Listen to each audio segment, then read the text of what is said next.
भगवान सत्यनारायण की पूजा विधि एवं सामग्री। केले के खंभे, पंच पल्लव, कलश, पंचरत्न, चावल, कपूर, धूप, पुष्पों की माला, श्रीफल, ऋतुफल, अंगवस्त्र, नैवेद्य का लावा, आम के पत्ते, यज्ञोपवीत वस्त्र, गुलाब के फूल, दीप, तुलसी दल, पान, पंचामृत, दूध, दही, शहद, शक्कर, केसर, बंधनवार, चौकी। व्रत करने वाले पूर्णिमा व संक्रांति के दिन संध्या काल के समय स्नान आदि से निवृत्त होकर पूजा स्थान पे आसन पर बैठकर श्रद्धापूर्वक श्री गौरी, गणेश, वरुण, विष्णु आदि सब देवताओं का ध्यान करके पूजन करें और संकल्प करें कि मैं सत्यनारायण स्वामी का पूजन तथा कथा श्रवण सदैव करूँगा। पुष्प हाथ में लेकर सत्यनारायण का ध्यान करें। यज्ञोपवित्र पुष्प, धूप, नैवेद्य आदि अर्पित कर स्तुति करें। हे भगवान, मैं आपका श्रद्धापूर्वक फल, जल आदि सब सामग्री आपको अर्पण की है, इसे स्वीकार कीजिए। मेरा आपको बारंबार नमस्कार है। इसके बाद सत्यनारायण जी की कथा पढ़ें अथवा श्रवण करें। श्री सत्यनारायण भगवान की कथा। प्रथम अध्याय। व्यास जी कहने लगे, एक समय में नैमीय सारण्य तीर्थ में सैनकादिक 28,000 ऋषियों ने पुराण वेदा श्री सूत जी से पूछा, हे सूत जी, इस कलयुग में वेद विद्या रहित मनुष्य को प्रभु भक्ति किस प्रकार मिलेगी तथा उसका उद्धार कैसे होगा? हे मुनि श्रेष्ठ, कोई ऐसा व्रत तथा तप कहिए जिसे करने से थोड़े ही समय में पुण्य प्राप्त हो तथा मन वांछित फल भी मिले। ऐसी कथा सुनने की हमारी प्रबल इच्छा है। सर्वशास्त्र ज्ञाता श्री सूत जी कहने लगे, हैं वैष्णव में पूज्य, आप सबने प्राणियों के हित की बात पूछी है। अब मैं उस श्रेष्ठ व्रत को आप लोगों से कहूँगा जिसे नारद जी ने श्री लक्ष्मी नारायण भगवान से पूछा था और श्री लक्ष्मीपति ने मुनि श्रेष्ठ नारद जी को बताया था। यह कथा ध्यान से सुने। एक समय योगी राज नारद दूसरों के हित की इच्छा से सभी लोक में घूमते हुए मृत्यु लोक में आ पहुँचे। यहाँ अनेक योनि में जन्मे प्रायः सभी मनुष्यों को अपने कर्मों के अनुसार अनेक दुखों से पीड़ित देखकर उन्होंने विचार किया कि किस यत्न के करने से निश्चय ही प्राणियों के दुखों का नाश हो सकता है। ऐसा मन में विचार कर श्री नारद मुनि विष्णु लोक में गए, वहाँ श्वेत वर्ण और 4 भुजाओं वाले देवों के ईश्वर भगवान नारायण को, जिनके हाथों में शंख, चक्र, गदा और पद्म थे तथा वरमाला पहने हुए थे, देखकर स्तुति करने लगे। नारद जी ने कहा, हे भगवान, आप अत्यंत शक्ति से संपन्न हैं, मन तथा वाणी भी आपको नहीं पा सकती। आपका आदि मध्य अंत भी नहीं है। आप निर्गुण स्वरूप सृष्टि के कारण भक्तों के दुखों को नष्ट करने वाले हैं। आपको मेरा नमस्कार है। नारद जी के इस प्रकार की स्तुति सुनकर विष्णु जी बोले, हे मुनि श्रेष्ठ, आपके मन में क्या है? आपका किस काम के लिए यहाँ आगमन हुआ है? निसंकोच कहें। तब नारद मुनि ने कहा, मृत्यु लोक में सब मनुष्य जो अनेक योनियों में पैदा हुए हैं, अपने अपने कर्मों द्वारा अनेक प्रकार के दुखों से दुखी हो रहे हैं। हे नाथ, यदि आप मुझ पर दया रखते हैं तो बताइए कि उन मनुष्यों के सब दुख थोड़े ही प्रयत्न से कैसे दूर हो सकते हैं। श्री विष्णु भगवान ने कहा, हे नारद, मनुष्यों की भलाई के लिए तुमने यह बहुत अच्छा प्रश्न किया है। जिस व्रत को करने से मनुष्य मोह से छूट जाता है, वह व्रत मैं तुमसे कहता हूँ, सुनो। बहुत पुण्य देने वाला स्वर्ग तथा मृत्यु लोक दोनों में दुर्लभ एक उत्तम व्रत है, जो आज मैं प्रेम वश होकर तुमसे कहता हूँ। श्री सत्यनारायण भगवान का यह व्रत विधि विधान पूर्वक संपन्न करके मनुष्य इस धरती पर सुख भोगकर मरने पर मोक्ष को प्राप्त हो जाता है। श्री विष्णु भगवान के वचन सुनकर नारद मुनि बोले, हे भगवान, उस व्रत का फल क्या है? क्या विधान है? इससे पूर्व किसने यह व्रत किया और किस दिन यह व्रत करना चाहिए? कृपया मुझे विस्तार से बताएं।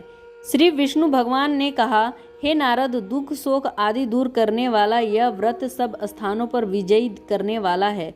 भक्ति और श्रद्धा के साथ किसी भी दिन मनुष्य श्री सत्यनारायण भगवान की संध्या के समय ब्राह्मणों और बंधुओं के साथ धर्म परायण होकर पूजा करे।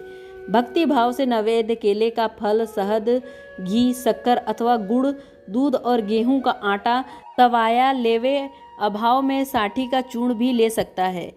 इन सबको भक्ति भाव से भगवान को अर्पण कर बंधु बांधव सहित ब्राह्मणों को भोजन कराए। इसके पश्चात स्वयं भोजन करे। रात्रि में संकीर्तन आदि का आयोजन कर श्री सत्यनारायण भगवान का स्मरण करता हुआ समय व्यतीत करे। इस तरह जो भी मनुष्य व्रत करेंगे उनका मनोरथ निश्चय ही पूर्ण होगा।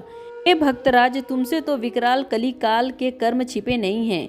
खान पान और आचार विचार को चाहते हुए भी पवित्रता न रख पाने के कारण, क्योंकि जीव मेरा नाम स्मरण करके ही अपना लोक परलोक संवार सकेंगे, इसलिए विशेष रूप में कलिक काल में मृत्यु लोक में यही एक लघु और आसान उपाय है, जिससे अल्प समय में और अल्प धन में प्रत्येक जीव को महान पुण्य प्राप्त हो सकता है। इस प्रकार प्रथम अध्याय समाप्त होता है। जय सत्यनारायण भगवान। द्वितीय अध्याय प्रारंभ। सूत जी ने कहा, हे मुनियों, जिन्होंने पहले समय में इस व्रत को किया है उनका इतिहास कहता हूँ, आप सब ध्यान से सुने। सुंदर काशी नगरी में एक अत्यंत निर्धन ब्राह्मण रहता था। वह ब्राह्मण भूख और प्यास से बेचैन होकर नित्य पृथ्वी पर घूमता था। ब्राह्मणों से प्रेम करने वाले श्री विष्णु भगवान ने ब्राह्मण को दुखी देखकर एक बूढ़े ब्राह्मण के रूप धारण कर निर्धन ब्राह्मण के पास जाकर आदर के साथ पूछा, हे विप्र, तुम नित्य ही दुखी होकर पृथ्वी पर क्यों घूमते हो?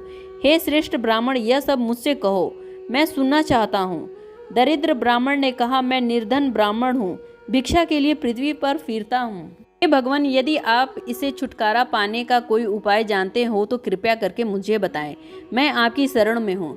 वृद्ध ब्राह्मण का रूप धारण किए हुए श्री विष्णु भगवान ने कहा, हे ब्राह्मण, श्री सत्यनारायण भगवान मनवांछित फल देने वाले हैं, इसलिए तुम उनका पूजन करो, जिसके करने से मनुष्य सब दुखों से मुक्त हो जाता है।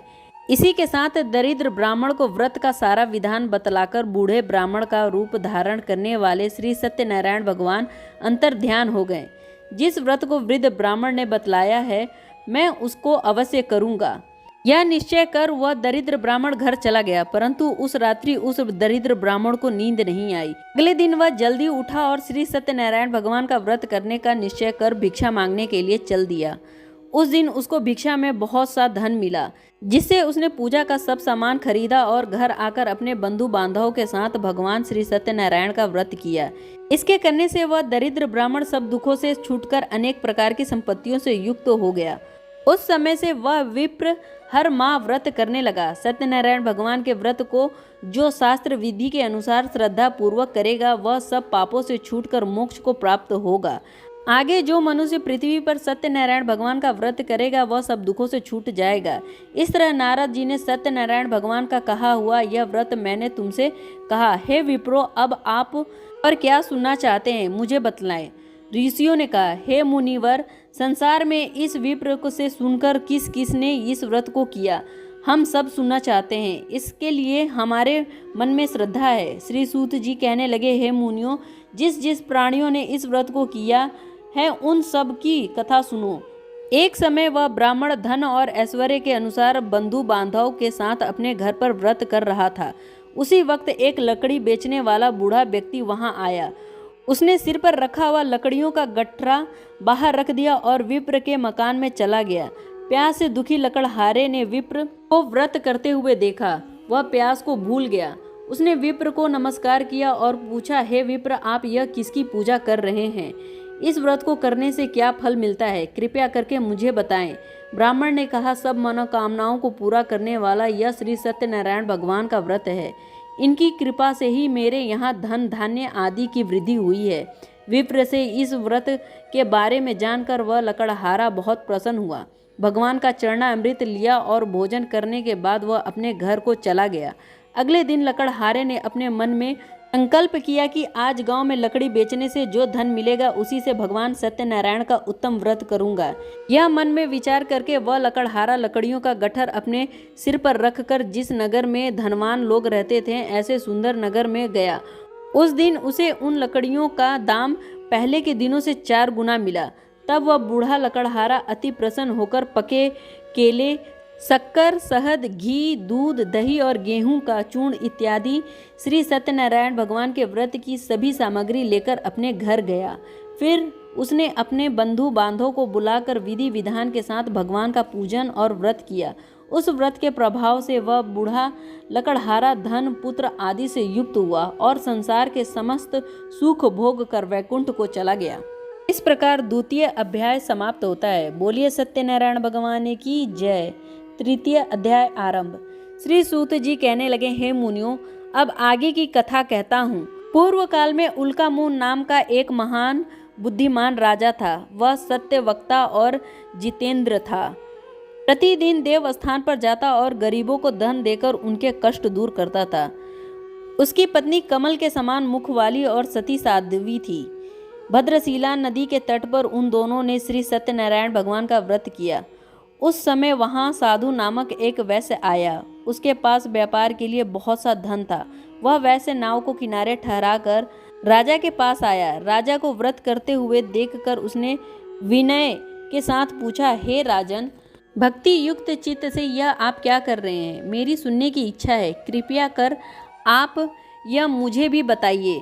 महाराज उल्कामुख ने कहा, हे साधु वैश्य, मैं अपने बंधु बांधव के साथ पुत्र आदि की प्राप्ति के लिए महाशक्तिमान सत्यनारायण भगवान का व्रत एवं पूजन कर रहा हूँ। राजा के वचन सुनकर साधु नामक वैश्य ने आदर से कहा, हे राजन, मुझे भी इसका सब विधान बताएं। मैं भी आपके कथा अनुसार इस व्रत को करूँगा।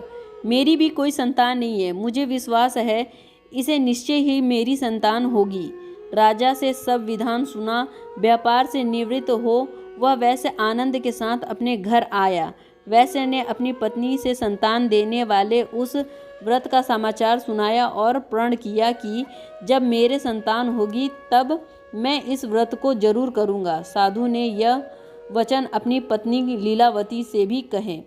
एक दिन उसकी पत्नी लीलावती आनंदित हो सांसारिक धर्म और प्रवृत्त होकर श्री सत्यनारायण भगवान की कृपा से गर्भवती हो गई। 10वें महीने में उसने एक सुंदर कन्या को जन्म दिया। दिनों दिन वह कन्या इस तरह बढ़ने लगी जैसे शुक्ल पक्ष का चंद्रमा बढ़ता है। कन्या का नाम कलावती रखा गया। तब लीलावती ने मीठे शब्दों में अपने पति को स्मरण दिलाया कि आपने जो भगवान का व्रत करने का संकल्प किया था, अब आप उसे पूरा करिए। साधु वैश्य ने कहा, हे प्रिय, मैं कन्या के विवाह पर इस व्रत को करूँगा। इस प्रकार अपनी पत्नी को आश्वासन दे वह व्यापार करने चला गया। कलावती पितृगृह में वृद्धि को प्राप्त हो गई। लौटने पर साधु ने जब नगर में सखियों के साथ अपनी पुत्री को खेलते देखा तो दूत को बुलाकर कहा कि उसकी पुत्री के लिए कोई सुयोग्य वर देखकर लाओ। साधु नामक वैश्य की आज्ञा पाकर दूत कंचन नगर पहुंचा और खोज कर और देखभाल कर वैश्य की लड़की के लिए एक सुंदर योग्य वणिक पुत्र ले आया। उस सुयोग लड़के को देखकर साधु नामक वैश्य ने अपने बंधु बांधव सहित प्रसन्नचित्त होकर अपनी पुत्री का विवाह उसके साथ करा दिया। दुर्भाग्य से वह विवाह के समय भी सत्यनारायण भगवान का व्रत करना भूल गया। इस पर श्री सत्यनारायण भगवान क्रोधित हो गए। उन्होंने वैश्य को श्राप दिया कि तुम्हें दारुण दुख प्राप्त होगा। अपने कार्य में कुशल साधु नामक वैश्य अपने जमाता सहित नाव को लेकर व्यापार करने के लिए समुद्र के समीप स्थित रत्नासागरपुर नगर में गया। दोनों ससुर जमाई चंद्रकेतु राजा के उस नगर में व्यापार करने लगे। एक दिन भगवान सत्यनारायण की माया से प्रेरित एक चोर राजा का धन चुराकर भागा जा रहा था। राजा के दूतों को अपने पीछे वेग में आते देखकर चोर ने घबराकर राजा के धन को वहीं नाव में छुपाकर रख दिया जहां वे ससुर जमाई ठहरे हुए थे और भाग गया। जब दूतों ने उस साधु वैश्य के पास राजा के धन को रखा देखा तो ससुर जमाता दोनों को बंधक बनाकर ले गए और राजा के समीप जाकर बोले, हम ये दो चोर पकड़कर लाए हैं, देख कर आज्ञा दें। तब राजा ने बिना उनकी बात सुने ही उन्हें कारागार में डाल देने की आज्ञा दे दी। इस प्रकार राजा की आज्ञा से उनको कठिन कारागार में डाल दिया गया तथा उनका धन भी छीन लिया गया। सत्यनारायण भगवान के श्राप के कारण साधु वैश्य की पत्नी लीलावती व पुत्री कलावती भी घर पर बहुत दुखी हुई। उनके घर में रखा धन चोर चुरा ले गए। शारीरिक व मानसिक पीड़ा तथा भूख प्यास से अति दुखी हो भोजन की चिंता में कलावती कन्या एक ब्राह्मण के घर गई। उसने ब्राह्मण को श्री सत्यनारायण भगवान का व्रत करते देखा। उसने कथा सुनी तथा प्रसाद ग्रहण कर रात को घर आई। माता ने कलावती से पूछा, हे पुत्री, अब तक तू कहाँ थी? तेरे मन में क्या है? कलावती बोली, हे माता, मैंने एक ब्राह्मण के घर में श्री सत्यनारायण भगवान का व्रत होते देखा। कन्या के वचन सुनकर लीलावती ने सत्यनारायण भगवान की पूजा की तैयारी की उसने परिवार और बंधुओं सहित श्री सत्यनारायण भगवान का पूजा व व्रत किया और वर मांगा कि मेरे पति और जमाता शीघ्र ही घर लौट आए। साथ ही प्रार्थना की कि हम सबका अपराध क्षमा करो। श्री सत्यनारायण भगवान इस व्रत से संतुष्ट हो गए। उन्होंने राजा चंद्रकेतु को स्वप्न में दर्शन देकर कहा, हे राजन, जिन दोनों वैश्य को तुमने बंदी बना रखा है वे निर्दोष है, उन्हें प्रातः काल ही छोड़ दो। उनका सब धन जो तुमने ग्रहण किया है लौटा दो, अन्यथा मैं तेरा धन, राज्य, पुत्र आदि सब नष्ट कर दूंगा। राजा से ऐसे वचन कहकर भगवान अंतर ध्यान हो गए। प्रातःकाल राजा चंद्रकेतु ने सभा में सबको अपना स्वप्न सुनाया और सैनिकों को आज्ञा दे दी कि दोनों वणिक पुत्रों को कैद से मुक्त करके सभा में लाया जाए। दोनों ने आते ही राजा को प्रणाम किया। राजा ने कोमल वचनों के साथ कहा, हे महानुभाव, तुम्हें भावी वश ऐसा कठिन दुख प्राप्त हुआ, अब तुम्हें कोई भय नहीं, तुम मुक्त हो। इसके बाद राजा ने उनको नए नए वस्त्र आभूषण पहनवाए तथा जितना उनका धन लिया था उससे दुगना लौटाकर आदर से विदा किया। दोनों वैसे अपने घर को चल दिए। इस प्रकार तृतीय अध्याय समाप्त होता है। बोलिए सत्यनारायण भगवान की जय। चतुर्थ अध्याय प्रारंभ। श्री सूत जी ने आगे कहा, वैश्य ने मंगलाचार करके यात्रा आरंभ की और अपने नगर को चला। उनके थोड़ी दूर आगे बढ़ने पर दंडी वेशधारी श्री सत्यनारायण भगवान ने उनसे पूछा, हे साधु, तेरी नाव में क्या है? अभिमानवश वाणिक हंसता हुआ बोला, हे दंडी, आप क्यों पूछते हैं? क्या धन लेने की इच्छा है? मेरी नाव में तो बेल के पत्ते भरे हैं। वैसे का कठोर वचन सुनकर दंडी वेशधारी सत्यनारायण भगवान ने कहा, तुम्हारा वचन सत्य हो। ऐसा कहकर वह वहां से चले गए और कुछ दूर जाकर समुद्र के किनारे बैठ गए। दंडी महाराज के जाने के पश्चात वैश्य ने नित्य क्रिया से निवृत्त होने के बाद नाव को ऊंची उठकर देखकर अचंभा किया और नाव में बेल के पत्ते आदि देखकर मूर्छित हो जमीन पर गिर पड़ा। मूर्छा खोलने पर अत्यंत शोक प्रकट करने लगा। तब उसके जमाता ने कहा, आप शोक ना करें, यह दंडी महाराज का श्राप है, अतः उनकी शरण में चलना चाहिए, तभी हमारी मनोकामनाएं पूरी होगी। जमाता के वचन सुनकर वह साधु नामक वैश्य साधु महाराज के पास पहुंचा और अत्यंत भक्ति भाव से प्रणाम करके बोला, मैंने जो आपसे असत्य वचन कहे थे उसके लिए मुझे क्षमा करें। ऐसा कहकर महाराज शोकातुर हो रोने लगा। तब दंडी महाराज बोले, हैं वणिक पुत्र, मेरी आज्ञा से बार बार तुम्हें दुख प्राप्त हुआ, तू मेरी पूजा से विमुख हुआ है। साधु नामक वैश्य ने कहा, हे भगवान, आपकी माया से ब्रह्मा आदि देवता भी आपके रूप को नहीं जान पाते, तब मैं अज्ञानी भला कैसे जान सकता हूँ? आप प्रसन्न होइए, मैं अपनी सामर्थ्य के अनुसार आपकी पूजा करूँगा। मेरी रक्षा करो और पहले के समान मेरी नौका को धन से पूर्ण कर दो। उसके भक्ति युक्त वचन सुनकर श्री सत्यनारायण भगवान प्रसन्न हो गए और उसकी इच्छा अनुसार वर देकर अंतर ध्यान हो गए। तब असुर व जमाता दोनों ने नाव पर जाकर देखा कि नाव धन से परिपूर्ण है। फिर वह भगवान सत्यनारायण का पूजा कर साथियों सहित अपने नगर को चला।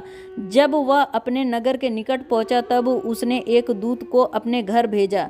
दूत ने साधु नामक वैश्य के घर जाकर उसकी पत्नी को नमस्कार किया और कहा, आपके पति अपने जमाता सहित इस नगर के समीप आ गए हैं। लीलावती और उसकी कन्या कलावती उस समय भगवान की पूजा कर रही थीं। दूत का वचन सुनकर साधु की पत्नी ने बड़े हर्ष के साथ सत्यदेव का पूजन पूर्ण किया और अपनी पुत्री से कहा, मैं अपने पति के दर्शन को जाती हूँ, तू कार्य पूर्ण कर शीघ्र आ जाना। परंतु कलावती पूजन एवं प्रसाद छोड़कर अपने पति के दर्शन के लिए चली गई। प्रसाद की अवज्ञा के कारण सत्यदेव रुष्ट हो उसके पति को नौका सहित पानी में डुबा दिया। कलावती अपने पति को न देखकर रोती हुई जमीन पर गिर पड़ी। नौका को डूबा हुआ और तथा कन्या को रोती हुई देख साधु नामक वैश्य दुखी हो बोला, हे प्रभु, मुझसे या मेरे परिवार से जो भूल हुई है उसे क्षमा करो। उसके दीन वचन सुनकर सत्यदेव भगवान प्रसन्न हो गए। आकाशवाणी हुई, हे वैश्य, तेरी कन्या मेरा प्रसाद छोड़कर आई है, इसलिए इसका पति अदृश्य हुआ है। यदि वह घर जाकर प्रसाद खाकर लौटे तो इसे इसका पति अवश्य मिलेगा। आकाशवाणी सुनकर कलावती ने घर पहुंचकर प्रसाद खाया और फिर आकर अपने पति के दर्शन किए। तब पश्चात साधु वैश्य ने वहीं बंधु बांधव सहित सत्यदेव का विधि पूर्वक पूजन किया। वह इस लोक का सुख भोग कर अंत में स्वर्ग लोक को गया। इस प्रकार चौथा अध्याय समाप्त होता है। बोलिए सत्यनारायण भगवान की जय। पांचवा अध्याय प्रारंभ। श्री सूत जी ने आगे कहा, हे ऋषियों, मैं एक और भी कथा कहता हूँ, सुनो। प्रजा पालन में लीन त्वंग ध्वज नाम का एक राजा था। उसने भगवान सत्यदेव का प्रसाद त्याग कर बहुत दुख पाया। एक समय राजा वन में वन पशुओं को मारकर वर्ण के वृक्ष के नीचे आया। वहां उसने ग्वालों को भक्ति भाव से बंधु बांधव सहित श्री सत्यनारायण भगवान का पूजन करते देखा, परंतु राजा देखकर भी अभिमानवश न तो वहां गया और न ही सत्यदेव भगवान को नमस्कार ही किया। जब ग्वालों ने भगवान का प्रसाद उसके सामने रखा तो वह प्रसाद त्याग कर अपने नगर को चल गया। नगर में पहुंचकर उसने देखा कि उसका सब कुछ नष्ट हो गया। वह समझ गया कि यह सब भगवान सत्यदेव ने ही किया। तब वह उसी स्थान पर वापस गया और ग्वालों के समीप गया और विधि पूर्वक पूजन कर प्रसाद खाया तो सत्यनारायण की कृपा से सब कुछ पहले जैसा ही हो गया और दीर्घ काल तक सुख भोग कर मरने पर स्वर्ग लोक को चला गया। जो मनुष्य इस परम दुर्लभ व्रत को करेगा, श्री सत्यनारायण भगवान की कृपा से उसे धन धान्य की प्राप्ति होगी, बंदी बंधन से मुक्त होकर निर्भय हो जाता है, संतानहीन को संतान प्राप्त होती है तथा सब मनोरथ पूर्ण होकर अंत में वैकुंठ धाम को जाता है। जिन्होंने पहले इस व्रत को किया है, अब तक उनके दूसरे जन्म की कथा भी सुनिए। सतानंद नामक वृद्ध ब्राह्मण ने यह व्रत किया, जिसने सुदामा के रूप में जन्म लेकर श्री कृष्ण की भक्ति कर मोक्ष प्राप्त किया। उल्कामुख नाम के महाराजा इस व्रत के पुण्य से राजा दशरथ बने और श्री रंगनाथ का पूजन कर मृत्यु के बाद वैकुंठ को प्राप्त हुए। साधु नाम के वैश्य ने सत्य प्रतिज्ञा राजा मोर ध्वज बनकर अपने पुत्र को आरे से चीरकर मोक्ष प्राप्त किया। वह भी इसी व्रत का फल था। इसी तरह महाराजा तुंगध्वज स्वयंभू मनु हुए, जिन्होंने बहुत से लोगों को भगवान की भक्ति में लीन कर मोक्ष प्राप्त की। लकड़हारा भील आगे जन्म में गुह नामक निषाद राजा हुआ, जिसने भगवान राम के चरणों की सेवा कर मोक्ष प्राप्त किया। इस प्रकार 5वां अध्याय भी समाप्त होता है। बोलिए सत्यनारायण भगवान की जय। इस प्रकार श्री सत्यनारायण भगवान की कथा समाप्त होती है। ऐसी और जानकारी के लिए चैनल को लाइक करें और सब्सक्राइब करना ना भूलें। धन्यवाद।